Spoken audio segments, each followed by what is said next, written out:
Halo, assalamualaikum warahmatullahi wabarakatuh. Apa kabar teman-teman, sobat pecinta sepak bola, pecinta timnas Indonesia? Semoga kalian sehat-sehat selalu. Kembali bersama saya di konten kali ini kita masih berbicara mengenai final kemarin ya, di leg kedua yang kita tahu hasilnya imbang 2-2 dan menjadi agregat 6-2, cukup telak kekalahan timnas Indonesia. Tetapi apapun itu, ini timnas masih muda, rata-rata berusia 20 tahun, 21 tahun, bahkan ada yang 19 tahun.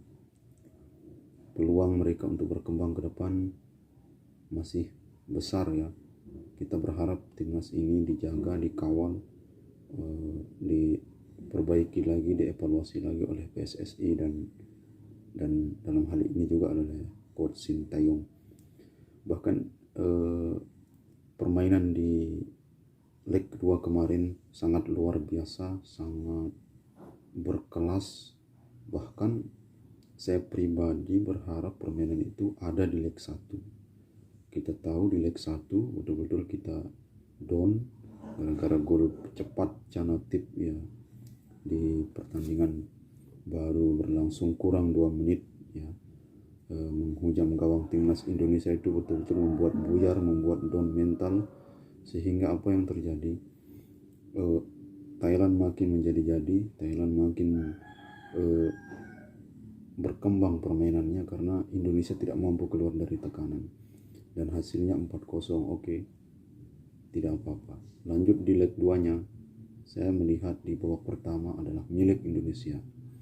Indonesia terus menekan, terus melakukan pressing, terus memberikan perlawanan yang sangat sengit, sangat luar biasa, sehingga membuat Thailand cukup kelabakan, membuat Thailand kalang kabut ya kalau bahasa kita, membuat Thailand kalang kabut, sehingga pada menit ke-7 terjadi kombinasi antara Witan Sulaiman dari umpan dari rumah kick, kemudian memberikan assist kepada Ricky Kambuaya, dan terjadilah gol itu. Dan itu betul-betul gol, saya hampir bilang Indonesia ini mau comeback. Kita berharap bisa menyamakan skor, tapi ternyata Thailand sudah tahu betul untuk mengantisipasi itu. Mereka cukup rapat bertahan walaupun mereka sulit keluar dari tekanan Indonesia di babak pertama. Tapi itulah, saya lihat kemauan, keberanian, mental para pemain timnas Indonesia seketika berubah, berbeda ketika di leg 1 ya. Berbeda ketika di leg 1 kita seperti kalah mental, kalah strategi ya. Ya, memang karena Thailand adalah tim yang mumpuni, tim yang rata-rata dihuni oleh pemain senior seperti Canatip, Terasil Damda, Teratumbun Matan, belum lagi Sarah Yuyen, dan beberapa pemain yang cukup senior, sehingga secara mental, secara pengalaman mereka memang lebih matang dan mumpuni. Kita harus akui itu. Tetapi timnas punya kelebihan. Timnas Indonesia walaupun rata-rata pemain muda, tapi mereka punya kemauan yang luar biasa. Skor 2-2 di leg 2 menjadi pelajaran penting, menjadi evaluasi penting bagi Sintayong dan PSSI dalam hal ini, bahwa ini tim muda, kedepannya ini berpeluang untuk lebih baik lagi. Bulan Februari, bulan depan lagi akan ada AFF U23. Saya berharap 80% atau 90% pemain ini dibawa karena chemistry-nya sudah ada, daya juangnya sudah kelihatan. Saya berharap Coach Sintayong dipertahankan karena sudah tahu bagaimana meracik strategi untuk timnas Indonesia.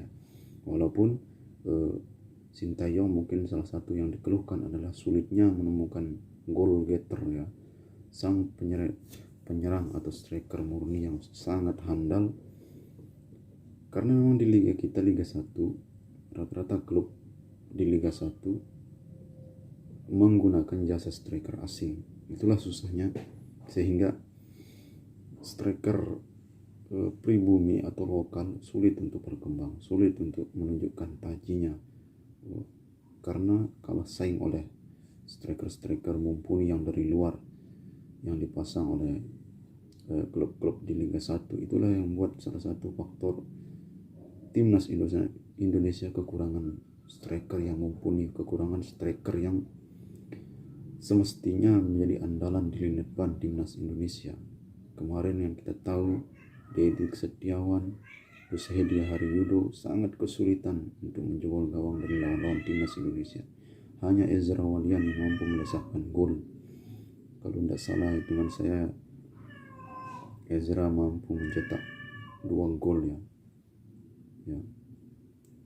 Terakhir ke gawangnya Singapura. Ya, tapi itulah, apapun itu, kita masih kekurangan striker. Kita masih kekurangan striker murni yang walaupun tidak banyak peluang, 1-2 peluang, tapi dia mampu untuk memanfaatkannya. Itulah yang kita cari, striker murni yang sekarang. Nanti bulan depan akan ada AFF U23 di Kamboja. Sekarang pemain masih karantina 10 hari karena pulang dari Singapura. Dan setelah ini akan bersiap-siap menuju AFF U23. Saya berharap pemain-pemain seperti Arhan, ya, Dewangga, Asnawi, siapa lagi, Rumaki, ini semuanya saya berharap dibawa untuk AFF U23 di Kamboja, karena mereka sudah ada chemistry. Kontribusi mereka di AFF kemarin begitu jelas, begitu terlihat.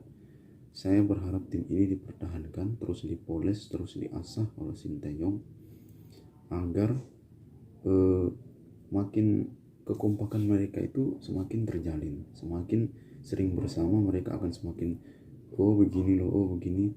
Mereka tahu karakter pemain masing-masing. Saya berharap nanti AFF U23 ini makin memperlihatkan kekompakan mereka di lapangan, karena mereka sudah terbiasa di AFF kemarin, ya, sudah kelihatan lah chemistry-nya. Jangan sampai, ya, kita berharap jangan sampai tim ini diganti dan mendatangkan yang baru. Ini susah, seperti mulai dari nol lagi. Lebih baik ini dipertahankan dan tambah beberapa pemain, ya, untuk menambah kekuatan dari skuad tim Garuda kita. Saya rasa Coach Sinteyong lebih tahu itu, lebih paham itu, dengan strateginya, dengan pengalamannya melatih timnas Korea Selatan, dan dia butuh pemain yang seperti apa. Saya rasa Sinteyong lebih tahu itu, ya. Kita tunggu di AFF bulan depan, AFF U23 di Kamboja, ya. Sekian dulu konten dari saya. Jangan lupa like and subscribe.